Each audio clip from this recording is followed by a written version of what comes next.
आखिर IMAP, POP3, MAPI and SMTP इन सभी protocol का यूज क्या है और इसमें क्या डिफरेंस है, आइए देखते हैं। सबसे पहले तो देखो ये समझ लेते हैं कि ये चीजें है क्या।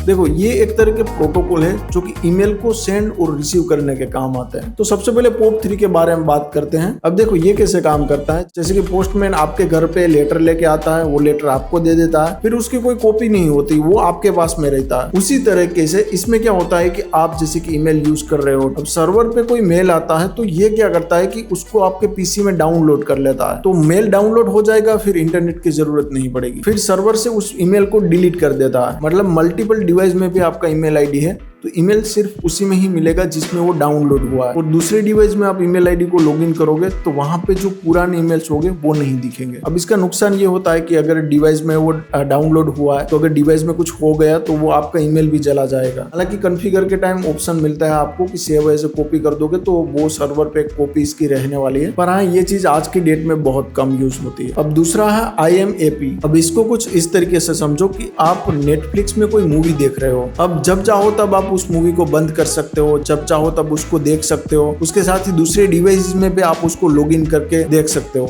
अब इसमें क्या होगा कि आपको कोई ईमेल रिसीव हुआ है सर्वर पे, तो जितने भी डिवाइसेस में अब आपका ईमेल आईडी लॉगिन है उन सभी में ये मेल दिखने वाला है। अब अगर आपने कोई डिवाइस में से उसको रीड कर लिया, डिलीट किया या फिर कोई मॉडिफिकेशन किया तो वो सभी पे अप्लाई होगा, क्योंकि ये सिंक्रोनाइज रखता है और डायरेक्ट आप सर्वर से कम्युनिकेट कर रहे हो। कोई एक डिवाइस कुछ चेंज करेगा तो वो सभी पे अप्लाई होगा। अब बात करते हैं MAPI की। अब देखो एक्सचेंज माइक्रोसॉफ्ट का एक बिजनेस ईमेल सिस्टम है। अब इसमें आउटलुक प्लस एक्सचेंज आप यूज कर रहे हो तो उसमें MAPI और HTTP की मदद से ईमेल, कॉन्टेक्ट, मीटिंग जैसे टास्क को आप सिंक्रोनाइज कर सकते हो। तो इसमें भी IMAP की तरह मेल तो सिंक्रोनाइज रहेंगे, साथ ही में ये थोड़ा एडवांस है, मतलब कि इसमें दूसरी चीजों को भी ये जो सिंक्रोनाइज रखता है। तो ये ज्यादातर कॉर्पोरेट वर्ल्ड और ऑफिस में यूज होता है। अब माइक्रोसॉफ्ट का जैसे एक्सचेंज है वैसे ही गूगल का वर्कस्पेस है। इन दोनों का काम वैसे सेम ही है, लेकिन जो टेक्नोलॉजी है वो थोड़ी डिफरेंट है। अब आपको एक एक्स्ट्रा प्रोटोकॉल बताता हूँ, वो है SMTP, और ये जो प्रोटोकॉल है वो मेल को सेंड करने के लिए है। अब देखो इन चीजों का यूज कहाँ पे होता है। अगर आपके पास में बिजनेस ईमेल आईडी या फिर आपको कोई कंपनी ने ईमेल आईडी प्रोवाइड किया है तो उस केस में आप जो है थंडरबर्ड या फिर आउटलुक जैसे एप्लीकेशन का यूज कर सकते हो। तो वहां पे उस तरीके से आपको ईमेल को मैन्युअली कॉन्फ़िगर करना पड़ता है। बाकी अगर आप ईमेल यूज कर रहे हो तो वहां पे गूगल ऑटोमेटिकली ये सारी चीजें कॉन्फ़िगर कर देता है। वीडियो अच्छा लगा हो तो लाइक कर देना।